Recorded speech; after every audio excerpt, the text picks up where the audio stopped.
je vous avoue que j'ai passé quelques heures à écrire tout ce que je devais dire. Mais la réalité, c'est que je ne sais pas lire, je ne sais pas m'enfermer dans un document. C'est peut-être aussi ça la liberté. On m'a demandé par contre de parler librement de la liberté. J'ai choisi de parler de la liberté par l'entrepreneuriat. Je suis Omar Cissé, je dirige le groupe InTouch. J'ai un parcours d'entrepreneur.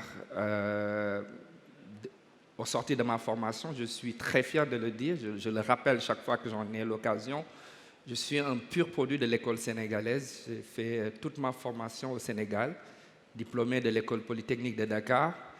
Et j'ai eu la chance d'avoir des parents qui m'ont librement laissé le choix de faire ce que je voulais faire.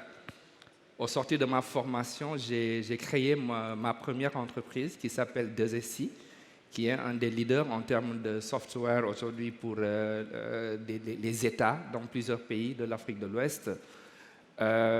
J'ai lancé un incubateur d'entreprise parce que je me suis rendu compte qu'en Afrique, après 10 ans de parcours, que tout était à faire pour un entrepreneur. C'était extrêmement difficile. Déjà, ça allait pour d'autres pays, pour des entrepreneurs d'autres pays, mais en Afrique encore, c'est encore plus difficile. Tout est à faire. Et donc, au bout d'une dizaine d'années d'expérience, j'ai choisi de lancer un incubateur d'entreprise qui s'appelle le CETIC Dakar, qui est aujourd'hui un des leaders en termes d'accompagnement, un des premiers incubateurs pour l'accompagnement des entreprises dans les technologies en Afrique de l'Ouest francophone. Après avoir accompagné ces entrepreneurs pendant plusieurs années, je me suis rendu compte que l'accompagnement ne suffisait pas. Nous étions encore emprisonnés dans le système du financement qui existait. Là encore, le manque de liberté de l'entrepreneur, où il fallait, soit on a du financement par les banques, soit on n'a rien.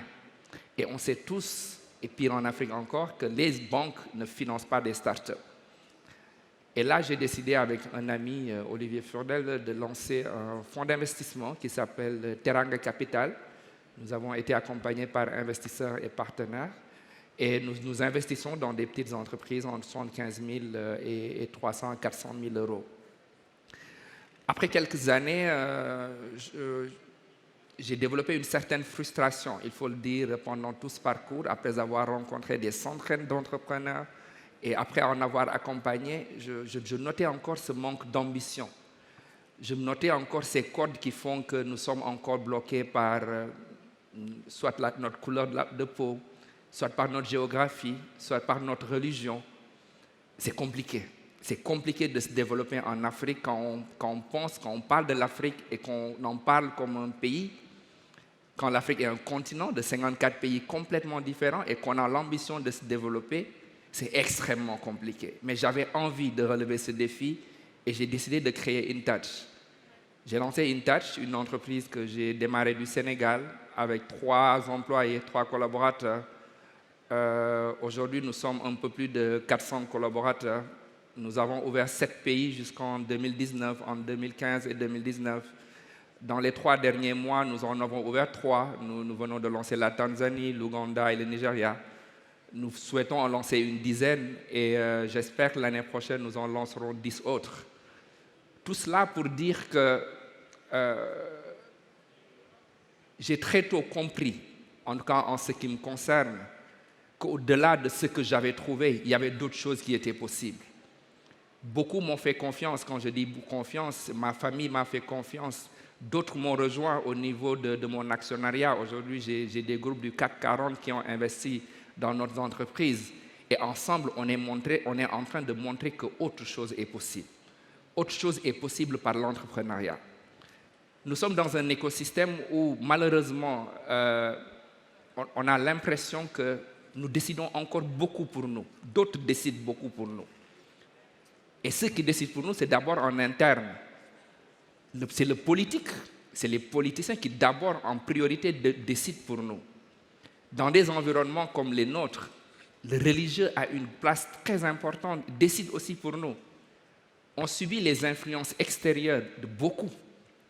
Et enfin, en définitive, où est la place de l'entrepreneur dans ça?